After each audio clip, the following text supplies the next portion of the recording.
नमस्कार दोस्तों, मैं Parasnath life high study IAS में आपका स्वागत है। आज हम लोग राजा महेंद्र प्रताप सिंह राज्य विश्वविद्यालय अलीगढ़ के बीएड सेकेंड ईयर एग्जाम 2023 जो 2 मई 2023 को एग्जाम होने जा रहा है तथा साथ ही आगरा यूनिवर्सिटी का जो BEd second year re exam 2022-23 होने जा रहा है उसके लिए पेपर 202 अर्थात अधिगम के लिए आकलन या असेसमेंट फॉर लर्निंग का फुल प्रैक्टिस सेट 7 हल करेंगे। इसके पहले 6 प्रैक्टिस सेट हम लोग हल कर चुके हैं। डिस्क्रिप्शन में लिंक दिया गया है, आप लोग जाकर देख लीजिएगा। इसके टॉप 75 अति महत्वपूर्ण प्रश्न हल करेंगे। यहाँ से निश्चित रूप से एग्जाम में प्रश्नों के सेम टू सेम आने की संभावना है, इसलिए आप लोग वीडियो को पूरा देखिएगा। दोस्तों, प्रश्नों पर आएँ, लेकिन उससे पहले प्लीज़ आप लोग वीडियो को ज़्यादा से ज़्यादा शेयर कीजिए जिससे सभी लोगों को लाभ हो सके। यदि आप लोग चैनल को सब्सक्राइब नहीं किए हैं तो चैनल को सब्सक्राइब कीजिए तथा वीडियो को लाइक और शेयर जरूर कीजिए, इससे हमें मोटिवेशन मिलता है। आइए देखते हैं प्रश्नों को। पेपर 202 अर्थात अधिगम के लिए आकलन असेसमेंट फॉर लर्निंग का फुल प्रैक्टिस सेट 7 हल करेंगे। आइए देखते हैं प्रश्नों को। आप लोग ध्यान रखना, एक प्रश्न है, इसमें संदेह कई बच्चों को था इसलिए हमने रख दिया इसको।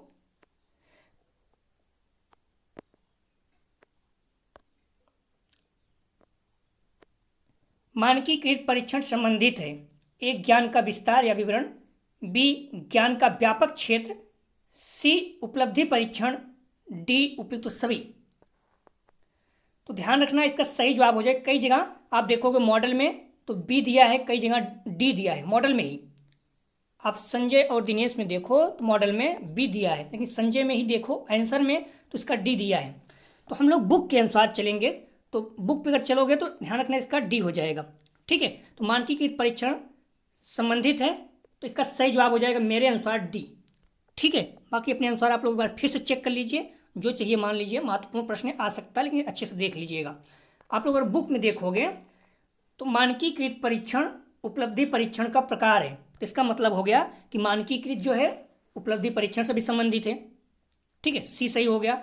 और उसमें क्या है, मानकीकृत परीक्षण का संबंध ज्ञान के व्यापक परीक्षण क्षेत्र से होता है। ये भी बुक में 158 पेज पे दिया हुआ है, जो ठाकुर पब्लिकेशन बुक है वहाँ पर 158 पेज पे जाएंगे तो आप देखेंगे तो मानकीकृत परीक्षण का संबंध ज्ञान के व्यापक परीक्षण क्षेत्र से होता है। ठीक है, वहाँ पर देखेंगे मानकीकृत परीक्षण और शिक्षक परीक्षण जो है दोनों में अंतर है, वहाँ पर मिल जाएगा। और 153 पेज पर देखेंगे तो मानकीकृत परीक्षण उपलब्धि परीक्षण का प्रकार है, इसका मतलब बी और सी दोनों सही है। जब मानकीकृत परीक्षण का संबंध ज्ञान के व्यापक क्षेत्र से है तो आपको अपने आप ये कॉमन सेंस है कि ज्ञान के विस्तार से भी संबंध होगा। व्यापक क्षेत्र है तो विस्तृत क्षेत्र से भी रहेगा। ठीक है, तो इस प्रकार मेरे अनुसार इसका सही जवाब हो जाएगा डी। ठीक है, बाकी आप अपने अनुसार देख लीजिएगा।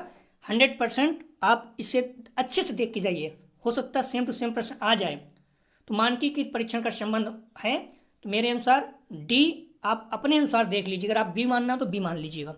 ठीक है, मॉडल पेपर और मैंने पहले बताया दिनेश में भी दिया हुआ है बी, और संजय में ही मॉडल पेपर में एक जगह डी दिया है, एक जगह बी दिया है, तो इस तरह से संदेह है। लेकिन हम बुक के अनुसार चल रहे हैं तो डी हमें समझ में आ रहा है। ठीक है, तो अभी हम जो इसका सही जवाब मान के चलेंगे मेरे अनुसार डी है। अपने अनुसार देख लीजिएगा, चेक कर लीजिएगा आप लोग, महत्वपूर्ण है, आ सकता है। आइए देखते हैं प्रश्नों को।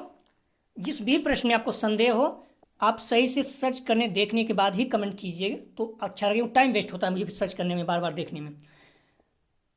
प्रश्न है, संज्ञानात्मक क्षेत्र के उद्देश्यों का वर्गीकरण किसने प्रस्तुत किया? A, Simpson, B, Krathwohl, C, Skinner, D, Benjamin S Bloom. संज्ञानात्मक क्षेत्र के उद्देश्यों का वर्गीकरण किसने प्रस्तुत किया? तो सही जवाब हो जाएगा, ध्यान रखना, डी, बेंजामिन एस ब्लूम। आप मॉडल पेपर में देखो तो गलत दिया हुआ है, आप बुक में जाकर देखिए साफ शब्दों में दिया हुआ है संज्ञानात्मक क्षेत्र के उद्देश्य का वर्गीकरण किसने किया, तो बेंजामिन एस ब्लूम ने। डी इसका सही जवाब है। ठीक है, आप लोग ध्यान रखना, जो तीनों दिए गए हैं, जैसे ज्ञानात्मक क्षेत्र है तो उसका कौन सा है, बी एस ब्लूम है। भावात्मक में क्रथवाल है, और क्रियात्मक जो क्षेत्र है, क्रियात्मक उद्देश्य है, उसमें सिम्पसन है। तीनों आपको पता होना चाहिए। ठीक है, इसका अगर पूछ लिया है तीनों पूछ सकता है। संज्ञानात्मक क्षेत्र के उद्देश्य का वर्गीकरण बेंजामिन एस ब्लूम। ठीक है, और भावात्मक क्षेत्र का तो भावात्मक क्षेत्र कौन हो जाएगा, क्रथवाल। क्रियात्मक उद्देश्य जो है सिम्पसन। क्लियर हो गया। तो ज्ञानात्मक पक्ष का बीएस ब्लूम, भावात्मक पक्ष का क्रॉथवाल, क्रियात्मक उद्देश्य का सिम्पसन। तीनों पता होना चाहिए आपको, ये महत्वपूर्ण है। ठीक है, यूनिट 2 में जो ब्लूम के अनुसार अधिगम वर्गीकरण उद्देश्यों का वर्गीकरण दिया गया है, ये महत्वपूर्ण पॉइंट है, आप लोग देख लीजिएगा। ठीक है, इसको अच्छे से। सामग्री के अर्थ को समझना मूल रूप से है, सही जवाब हो जाएगा 2 का डी, बोध। मॉडल पेपर में देखो तो ज्ञान दिया हुआ है, तो अपने अनुसार आप देख लीजिएगा, लेकिन मेरे अनुसार जो है बोध है, क्योंकि बुक में दिया गया है सामग्री के अर्थ को समझना मूल रूप से क्या है, बोध है। ठीक है, आप देख लीजिएगा अपने अनुसार। अगला प्रश्न है, नए परिस्थिति में पहले से सीखी गई सामग्री का उपयोग करना है, सही जवाब हो जाएगा ए, अनुप्रयोग। अगला प्रश्न है, एक नया विचार बनाने के लिए कई विचारों को एक साथ रखना कहलाता है, सही जवाब हो जाएगा डी, संश्लेषण। एक नया विचार बनाने के लिए कई विचारों को एक साथ रखना अर्थात कई विचारों को जोड़ना क्या कहलाता है, संश्लेषण। लेकिन किसी विचार को अलग अलग जब अलग कर देते हैं तो उसे क्या कहते हैं, विश्लेषण।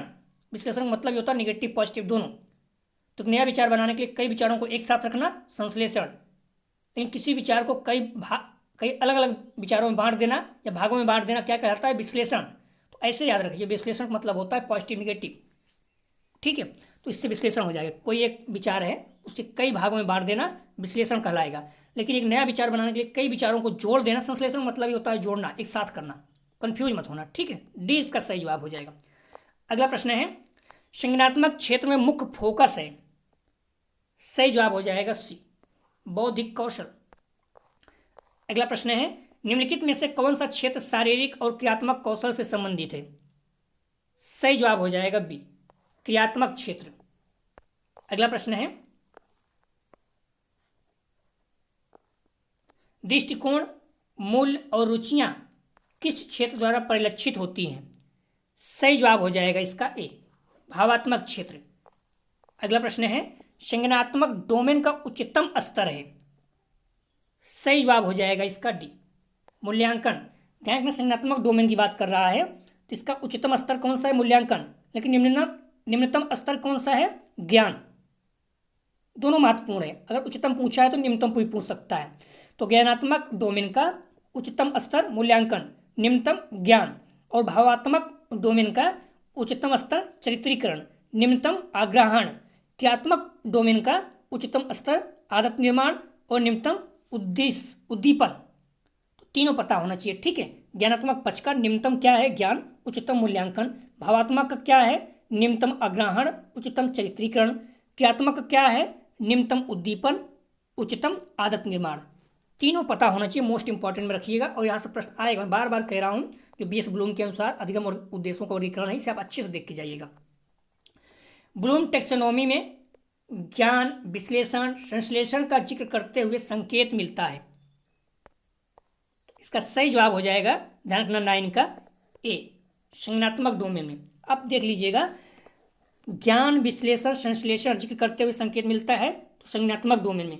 संज्ञानात्मक मतलब ज्ञानात्मक, तो ज्ञानात्मक डोमेन में क्या है आप लोग खुद बताइए।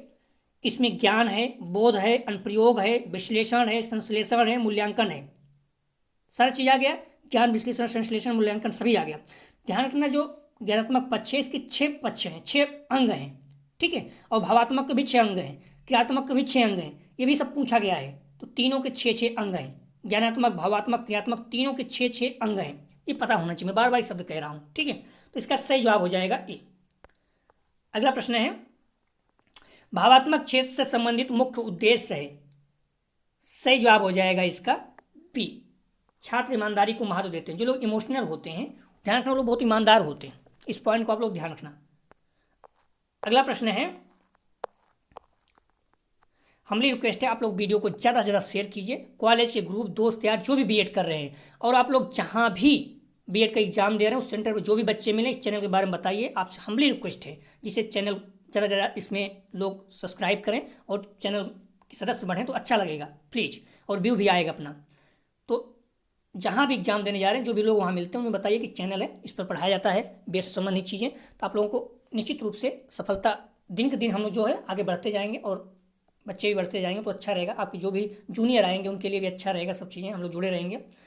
प्रश्न है, किसी विषय की संज्ञानात्मक संरचना को जानने के लिए विषय सामग्री को कुछ भागों में विभक्त करने के रूप किसे जाना जाता है? पहले भी बता चुका हूं, किसी विषय की संज्ञानात्मक संरचना को जानने के लिए विषय सामग्री को कुछ भागों में विभक्त करना किस रूप में जाना जाता है? तो सही जवाब हो जाएगा बी, विश्लेषण। लेकिन जब जोड़ा जाता है उसे क्या कहते हैं? संश्लेषण। दोनों प्रश्न देखो आ चुका है, महत्वपूर्ण है। आप लोग ध्यान रखना, एग्जाम देने से पहले प्रीवियस ईयर के पेपर में रटे होने चाहिए। अगर नहीं कुछ किए हैं तो सब कुछ छोड़कर पहले प्रीवियस ईयर पेपर देखिए। उसके लिए यदि आप प्रैक्टिस सेट हल कर रहे हैं, मेरे अच्छे से तैयार कर ले रहे हैं, तो आपके प्रीवियस ईयर के पेपर सारे इसमें हम समावेश किए हैं। सारे प्रीवियस ईयर के पेपर आपको तैयार हो जाएंगे, प्लस जो महत्वपूर्ण प्रश्न है वो सारे तैयार हो जाएंगे। तो अपने प्रैक्टिस सेट में प्रीवियस ईयर के सारे महत्वपूर्ण प्रीवियस ईयर के सारे पेपर रखे गए हैं, सारे प्रश्न रखे गए हैं, प्लस जो भी यूपी टेट या सी टेट या अन्य जगह पे नेट वगैरह में आए हुए प्रश्न हैं, लगता है महत्वपूर्ण आ सकते हैं, उसको भी रखे गए हैं, प्लस और भी महत्वपूर्ण प्रश्नों को रखा गया है। क्लियर हो गया? अगर आप प्रीवियस ईयर के प्रश्न देखना चाहते हैं, अगर पूरा प्रैक्टिस सेट हल कर लेते हैं, तो आपका प्रीवियस ईयर पेपर भी हल हो जाए, सॉल्व हो जाएगा, यहाँ से निश्चित तैयार हो जाएगा।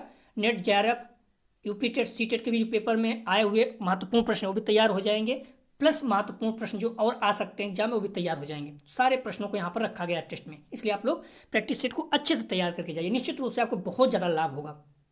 आप देख भी चुके हैं पीडी 201 में। अगला प्रश्न है, मूल रूप से उद्देश्यों का पहला प्रारूप होना चाहिए। सही जवाब हो जाएगा इसका डी, आकलित। अगला प्रश्न है, अनुदेशनात्मक उद्देश्यों में सम्मिलित है। सही जवाब हो जाएगा इसका ए, सीखने की गतिविधियां। अगला प्रश्न है, सही गलत प्रश्नों का सबसे महत्वपूर्ण लाभ क्या है?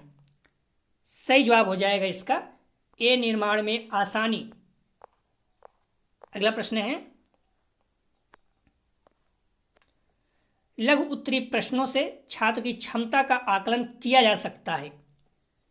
सही जवाब हो जाएगा बी, प्राप्त जानकारी का विश्लेषण। अगला प्रश्न है, नैदानिक थर्मामीटर उदाहरण है? ए, क्रमित मापनी का, बी, समय अंतराल मापनी का, सी, ए, बी दोनों, डी इनमें से कोई नहीं। सही जवाब हो जाएगा इसका सी, ए, बी दोनों, क्रमित और समय अंतराल मापनी दोनों। अगला प्रश्न है, संख्यात्मक मान प्राप्त करने की प्रक्रिया को कहा जाता है। सही जवाब हो जाएगा सी, मापन। अगला प्रश्न है, निर्माणात्मक मूल्यांकन का उद्देश्य है। सही जवाब हो जाएगा ए, प्रगति पर गौर करना एवं उपचारात्मक अनुदेशन की योजना। अगला प्रश्न है, व्यवहार के मापन के लिए किस उपकरण का उपयोग किया जाता है? सही जवाब हो जाएगा डी, टेस्ट। अगला प्रश्न है, निम्नलिखित में से सही अनुक्रम है? सही जवाब हो जाएगा 20 का ए। ध्यान रखना, अनुक्रम पूछ रहा है, सबसे पहले परीक्षण, फिर मापन, फिर आकलन, फिर मूल्यांकन। इस क्रम को आप लोग ध्यान रखना, ठीक है? परीक्षण, उसके बाद मापन, उसके बाद आकलन, फिर मूल्यांकन होता है, ठीक है? आप लोग कंफ्यूज नहीं होना। ए इसका सही जवाब है। अगला प्रश्न है, मापन मूल रूप से है। सही जवाब हो जाएगा, ध्यान रखना इसका 21 का। मापन जो है मूल रूप से क्या है, तो ए हो जाएगा इसका संख्यात्मक मूल्य है, ठीक है? बाकी वैसे तो गुणात्मक भी होता है, ठीक है? तो सही जवाब हो जाएगा इसका ए। अगला प्रश्न है, किसी पेपर में छात्र का अंक है? ए, मूल्यांकन, बी, परीक्षण, सी, मापन, डी, उपयुक्त सभी। सही जवाब हो जाएगा सी। ध्यान रखना, किसी पेपर में छात्र का अंक क्या है? मापन है, लेकिन छात्र प्रथम स्थान में आ गया है तो ये मूल्यांकन हो जाएगा। इस पॉइंट को भी ध्यान रखना, आप लोग प्रश्न पूछ सकता है। क्लास में प्रथम स्थान प्राप्त करना मूल्यांकन है। अगला प्रश्न है, अभिवृत्ति मापन के लिए किस पैमाने का उपयोग किया जाता है? सही जवाब हो जाएगा बी, लिकर्ट स्केल। अगला प्रश्न है, मूल्यांकन का अर्थ होता है? सही जवाब हो जाएगा ए, परिणाम या प्रगति की जांच करना। अगला प्रश्न है, छात्र की क्षमता का विश्लेषण करने के लिए मूल्यांकन किया जाता है। सही जवाब हो जाएगा डी, पूर्णता प्रकार के प्रश्नों से। अगला प्रश्न है, मापन का प्रथम पद है। सही जवाब हो जाएगा डी, क्या मापन करना है इसका निर्णय, ये प्रथम पद है। अगला प्रश्न है, सीखने की प्रक्रिया के मापन के लिए किस प्रकार के मूल्यांकन का उपयोग किया जाता है? सही जवाब हो जाएगा सी, रचनात्मक मूल्यांकन। अगला प्रश्न है, मूल्यांकन का मुख्य उद्देश्य किस प्रक्रिया के बारे में निर्णय करना है? सही जवाब हो जाएगा सी, गुणवत्ता। अगला प्रश्न है, मूल्यांकन का उद्देश्य क्या है? सही जवाब हो जाएगा डी, शिक्षा की गुणवत्ता के बारे में निर्णय लेने के लिए। अगला प्रश्न है, किसका क्षेत्र सबसे सीमित है? सही जवाब हो जाएगा 30 का डी, परीक्षण। हम लोग वहां देख चुके हैं। और सबसे विस्तृत किसका है? तो मूल्यांकन का। दोनों याद रखना, आप लोग कंफ्यूज नहीं होना, महत्वपूर्ण है। व्यापकता अगर देखोगे तो परीक्षण सबसे छोटा, उसके बाद आकलन, फिर मापन, फिर मूल्यांकन। मूल्यांकन सबसे लास्ट में सबसे विस्तृत है, ठीक है। सबसे विस्तृत मूल्यांकन, उसके बाद मापन, उसके बाद आकलन, फिर परीक्षण। और क्रम देखोगे तो पहले परीक्षण, फिर मापन आता है, फिर आकलन, फिर मूल्यांकन। ये दोनों चीज क्लियर होना चाहिए, प्रश्न पूछा गया है। अगला प्रश्न है, विषय वस्तु एवं भाषा के आधार पर बुद्धि परीक्षण को मुख्य रूप से श्रेणियों में विभक्त करते हैं। सही जवाब हो जाएगा 31 का सी, शाब्दिक अशाब्दिक परीक्षण दोनों। अगला प्रश्न है, व्यक्तित्व में निहित गुणों लक्षणों को मापना कहलाता है। सही जवाब हो जाएगा 32 का डी, व्यक्तित्व मापन। अगला प्रश्न है, अंगुलियों का चटकाना, हाथों को झटकना, अपने आप से बातें करना आदि इन अनावश्यक समझी जाने वाली क्रियाओं का अत्यधिक महत्व है। सही जवाब हो जाएगा बी, व्यक्तित्व के मापन में। अगला प्रश्न है, अध्यापक निर्मित उपलब्धि परीक्षण है। ए वस्तुनिष्ठ, बी निदानात्मक, सी निबंधात्मक, डी उपयुक्त सभी। सही जवाब हो जाएगा इसका डी, उपयुक्त सभी, तीनों। अगला प्रश्न है,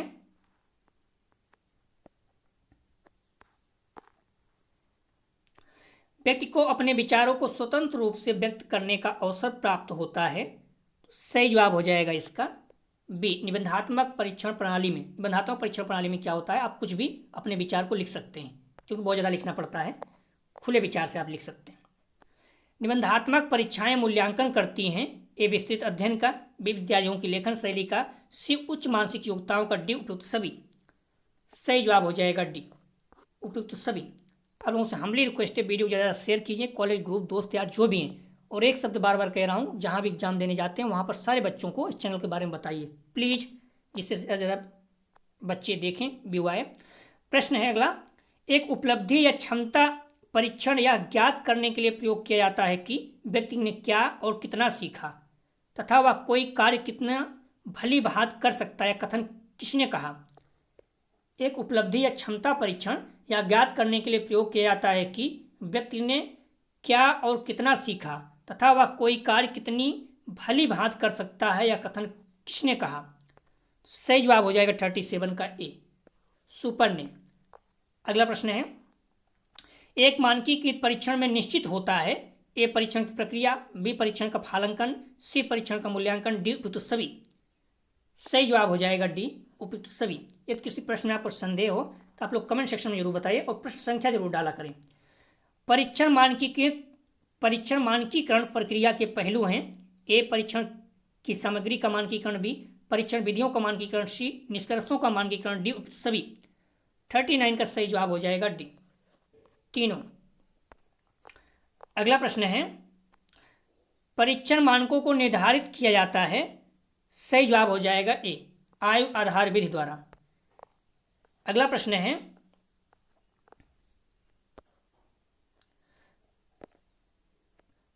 परीक्षक की व्यक्तिगत पसंद नापसंद प्रभाव से मुक्त होती है। सही जवाब हो जाएगा 41 का बी, वस्तुनिष्ठ परीक्षण में। वस्तुनिष्ठ परीक्षण में क्या होता है, आपकी पसंद नापसंद नहीं चलती है, ठीक है। इसमें जो फिक्स है तो फिक्स है। अगला प्रश्न है, कारक विश्लेषण विधि के प्रकार हैं। ए आर विधि, बी टी प्रविधि, सी एस प्रविधि, डी उपयुक्त सभी। सही जवाब हो जाएगा 42 का, ध्यान रखना 42 का सही जवाब है डी, उपयुक्त सभी। 42 का सही जवाब है डी, सभी। अगला प्रश्न है,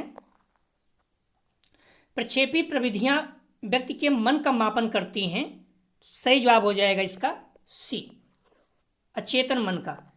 अगला प्रश्न है, सृजनात्मकता का मापन है। सही जवाब हो जाएगा बी, जटिल कार्य। अगला प्रश्न है, बाकर मेहदी के संरक्षता चित्रण के मापन से संबंधित परीक्षण है।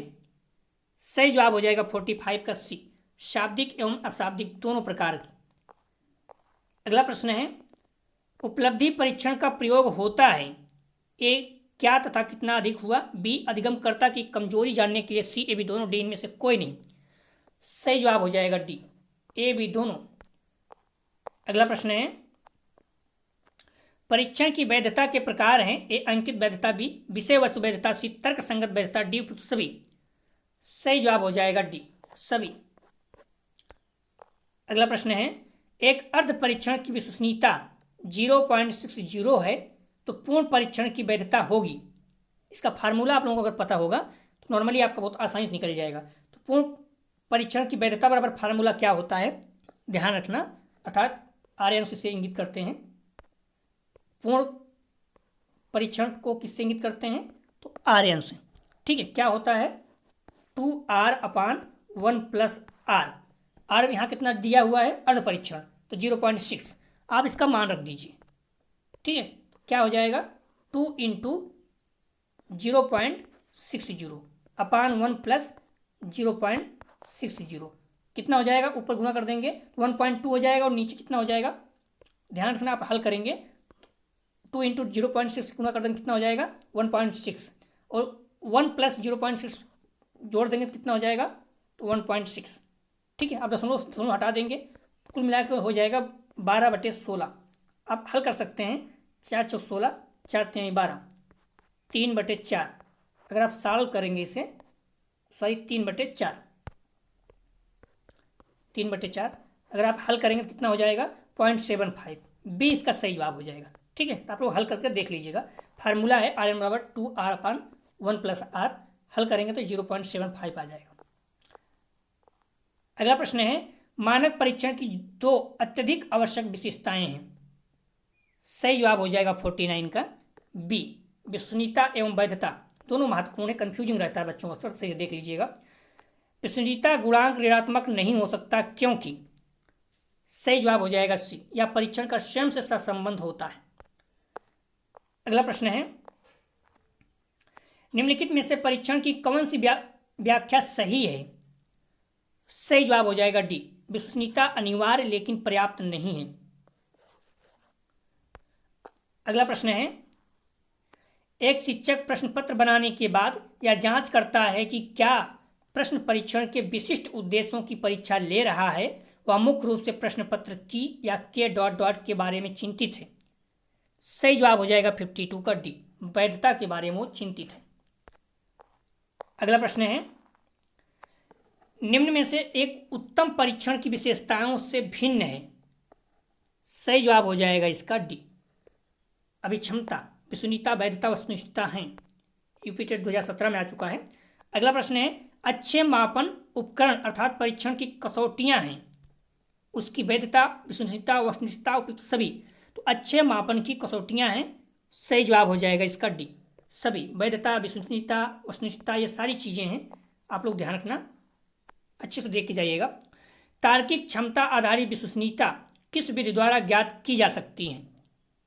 सही जवाब हो जाएगा इसका बी, समानांतर फॉर्म द्वारा। अगला प्रश्न है, परीक्षण पुनर्परीक्षण विधि का प्रयोग किया जाता है मापन के लिए। सही जवाब हो जाएगा ए, विश्वसनीयता। अगला प्रश्न है, एक अध्यापक स्कूली पाठ्यक्रम में सहभागियों के लिए सामाजिक रूप से स्वीकार्य व्यवहार को मापने के लिए एक परीक्षण तैयार करता है। इसके लिए किस प्रकार की विश्वसनीयता महत्वपूर्ण मानी जाएगी। सही जवाब हो जाएगा इसका डी, अंतर निर्धारक विश्वसनीयता। अगला प्रश्न है, एक शोधकर्ता ने एक ऐसा परीक्षण तैयार किया जिसमें छात्रों को न्यूटन के गति के नियमों से संबंधित कुछ गूढ़ प्रत्ययों पर प्रश्नों के उत्तर देते थे। बाद में प्राप्तांकों को कक्षा में दिए गए एक अन्य परीक्षण पर प्राप्त अंकों को मिलाया गया जो उसी विषय वस्तु पर था। यहाँ किस प्रकार की वैधता का निरीक्षण किया गया है। नेट 2018 में आया है। सही जवाब हो जाएगा इसका ए, कॉन्ट्रैक्ट वैधता। मैं आपको पहले बता दिया हूँ कि यहाँ प्रीवियस ईयर के आए हुए सभी प्रश्न NET, JRF, UP TET, C TET सभी एग्जाम में आए हुए प्रश्नों को रखा गया है, प्लस जो महत्वपूर्ण प्रश्न हैं जो एग्जाम में आ सकते हैं सारे प्रश्नों को रखा गया है। तो अगर आप प्रैक्टिस सेट को अच्छे तैयार कर लेते हैं तो आपको प्रीवियस ईयर की पेपर भी तैयार हो जाएगा, प्लस जो भी महत्वपूर्ण प्रश्न हैं सभी तैयार हो जाएंगे। तो इसलिए आप लोग पूरे PDF को अच्छे से पढ़ के जाइए, मैं डाल दूंगा, प्लस आप लोग बार बार देखिए वीडियो। अगला प्रश्न है, उपलब्धि परीक्षण गुणवत्ता निम्न में से किस प्रकार उपलब्धि परीक्षण गुणवत्ता निम्न में से किस पर निर्भर करती है? सही जवाब हो जाएगा इसका डी, शिक्षण उद्देश्यों पर। अगला प्रश्न है, उपलब्धि परीक्षण निर्माण का चरण नहीं है। सही जवाब हो जाएगा इसका ए, उद्देश्य शैक्षिक उद्देश्यों को लिखना। किसी प्रश्न में आपको संदेह तो आप कमेंट सेक्शन में जरूर प्रश्न संख्या डालें, प्लस अगर आपको लगता है कि बुक में इस जगह पे मिला है तो बुक पेज भी डाल दें। उससे क्या होता है, हम तो हमें भी देखने में आसानी हो जाती है। कई बच्चे ऐसा करता भी, बहुत अच्छा लगता है, तुरंत क्योंकि आंसर हम देख लेते हैं। अगला प्रश्न है, केली द्विधाकरण में उच्च तथा निम्न समूह की सही प्रतिशत होती है। सही जवाब हो जाएगा डी, 30%। अगला प्रश्न है, निम्न संख्याओं का मध्यमान होगा।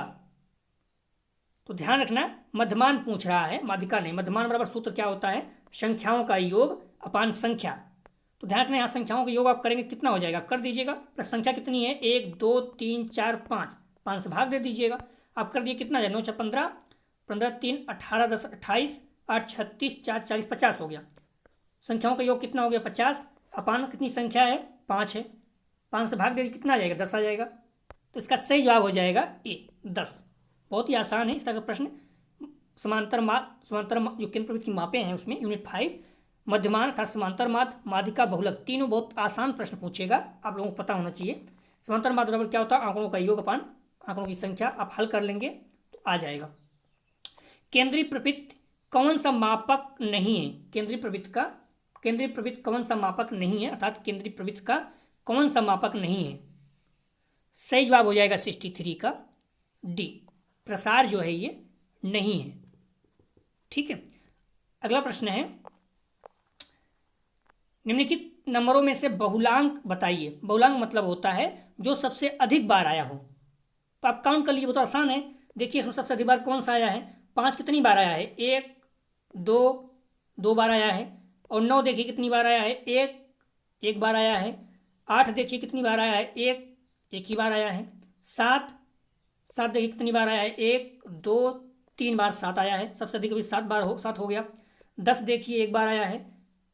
6 देखिए 1 2 और 1 बार आया है। 3 1 बार आया है। 4 1 बार। सबसे अधिक कौन सा आया है, 7। कितनी बार आया है, 3। सही जवाब हो जाएगा 64 का डी। बहुत आसान है। अगर बहुलांक पूछे तो क्या करो, इसमें गिन लो सबसे अधिक बार कौन सी संख्या आई है, वही हो जाएगा 7। इसमें 3 बार आया है तो बहुलांक हो गया 3। ठीक है, बहुत आसान है, आप लोग इसे देख लीजिए। वह मान जिसका पुनरावृत्ति सबसे ज़्यादा बार होती है बहुलांक कहलाता है। 7 सबसे अधिक 3 बार पुनरावृत्ति हुई था, 7 इसका उत्तर हो जाएगा। अगला प्रश्न है, पसंद गुणांक का प्रसार है। सही जवाब हो जाएगा इसका ए, -1 से +1 तक। अगला प्रश्न है, निम्नलिखित में से कौन सा विश्वसनीयता गुणांक को प्रभावित करने वाला कारक है? ए आयु प्रसार, बी समूह प्रसार, सी फलांक प्रसार, डी उपयुक्त सभी। सही जवाब हो जाएगा इसका डी, उपयुक्त सभी। अगला प्रश्न है, किसने कहा कि संख्या की गणना का विज्ञान है, महत्वपूर्ण है? सही जवाब हो जाएगा सी, बाउले। किसने कहा सांख्यिकी की गणना का विज्ञान है? अगला प्रश्न है, सांख्यिकी का जन्मदाता है, महत्वपूर्ण है ये। सही जवाब हो जाएगा ए, गॉटफ्रायड। अगला ध्यान रखना, सांख्यिकी का जन्मदाता जर्मनी के प्रसिद्ध विद्वान गॉटफ्रायड ओकेनवाल हैं 1749 में। प्रशांत चंद्र महालनोबिस को भारतीय सांख्यिकी का जन्मदाता माना जाता है। इस पॉइंट को भी ध्यान रखना, अगर भारतीय सांख्यिकी का जन्मदाता पूछे तो प्रशांत चंद्र महालनोबिस माना जाता है। अगला प्रश्न है, यदि कुछ आंकड़ों का मध्यमान एवं बहुलांक 6 एवं 18 है तो उसकी माध्यिका ज्ञात कीजिए। आपको पता होगा बहुलक बराबर क्या होता है, 3 माध्यिका -2 माध्य। ठीक है, इसमें फार्मूला आप रख दोगे तो आ जाएगा। बहुलक बराबर क्या होता है, 3 माध्यिका -2 माध्य। यहाँ बहुलक कितना दिया हुआ है 6, और सॉरी यहाँ पर मध्यमान कितना दिया है 6। ठीक है, 2 गुणते 6 कर दीजिए, और बहुलक कितना दिया है 18।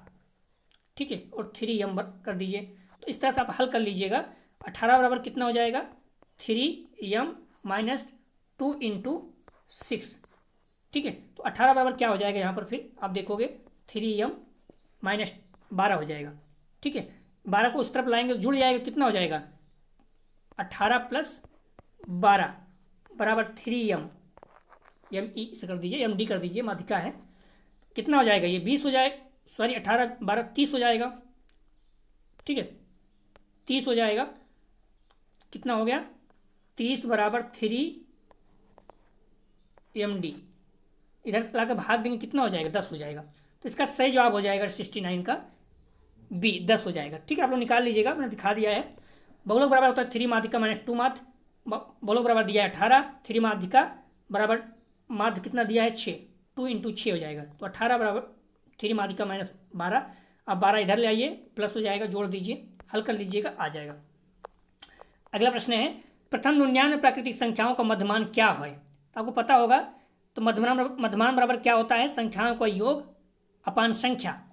संख्याओं का योग कर लीजिए पहले, संख्या कितनी हो जाएगी 99 हो जाएगा। संख्याओं का योग क्या होगा उसका भी फार्मूला देख लीजिए। संख्याओं का योग 199 तक क्या होता है, n प्लस 1 अपान 2, ये संख्याओं का योग निकल जाएगा इससे। पहले हम संख्याओं का योग निकाल लेते हैं। तो n मतलब 99 इंटू 99 प्लस 1 प्लस 1 अपान 2, कितना हो जाएगा 99 इंटू 100 हो जाएगा। तो आप कर दीजिए 99 इंटू 100 अपान 2, ये सब संख्याओं से योग निकाल रहे हैं, भाग देंगे तो 50 हो जाएगा।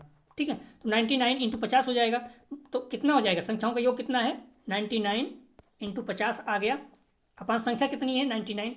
अब 99 कट जाएगा, बराबर कितना हो जाएगा 50।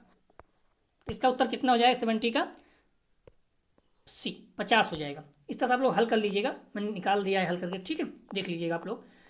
मानक विचलन की माप कौन सी है,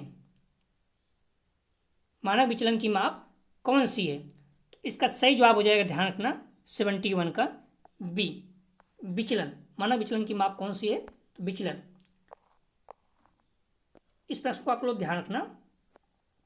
मानक विचलन का सही सूत्र क्या है, इसका सही जवाब हो जाएगा सी। ध्यान रखना, मानक विचलन बराबर क्या होता है, under root sigma F D square upon N minus कोष्टक के अंदर sigma F D upon N कोष्टक बंद होल स्क्वायर। हालांकि ध्यान रखना यहाँ पर गलत दिया हुआ है, यहाँ पर क्या होगा, जो ये रहता है यहाँ पर आई रहेगा। ठीक है, या फिर सी आई बोलते हैं, वर्गांतर का मान। तो यहाँ पर नहीं दिया गया है, जो भी गलती हुई होगी, बट यहाँ पर आई रहना चाहिए, बट उसके अनुसार अगर आप देखेंगे तो सी इसका सही जवाब है। ठीक है, अगला प्रश्न है, किसने कहा दो चरों के मध्य संबंध की मात्रा के संख्यात्मक गुणांक को सहसंबंध गुणांक कहते हैं। किसने कहा दो चरों के मध्य संबंध की मात्रा के संख्यात्मक सूचकांक को सहसंबंध गुणांक कहते हैं। सही जवाब हो जाएगा ए, चैपलिन।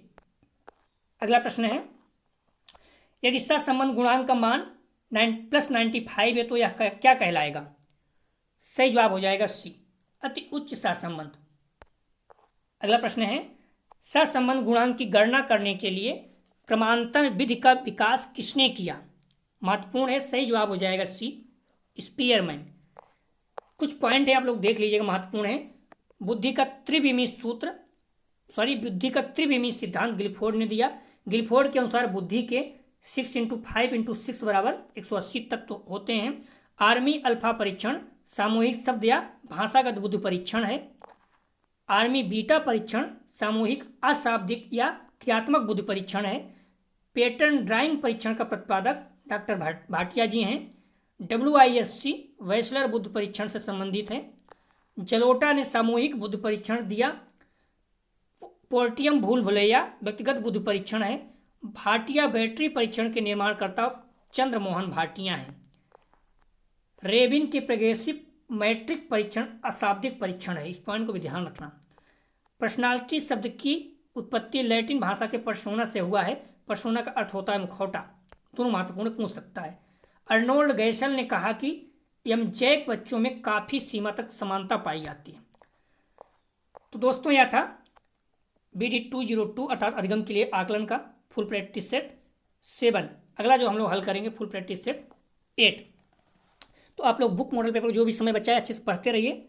और मैं बार बार इस शब्द कह रहा हूँ, प्रीवियस ईयर के प्रश्नों को एकदम रटा होना चाहिए, क्योंकि वहाँ से ढेर सारे प्रश्न आते हैं।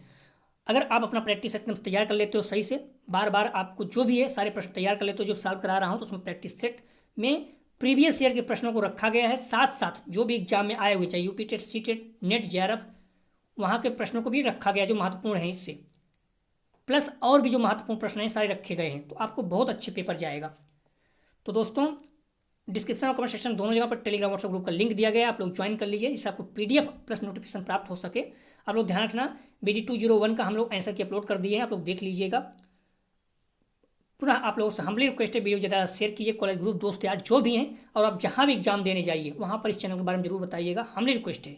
वीडियो देखने के लिए धन्यवाद दोस्तों।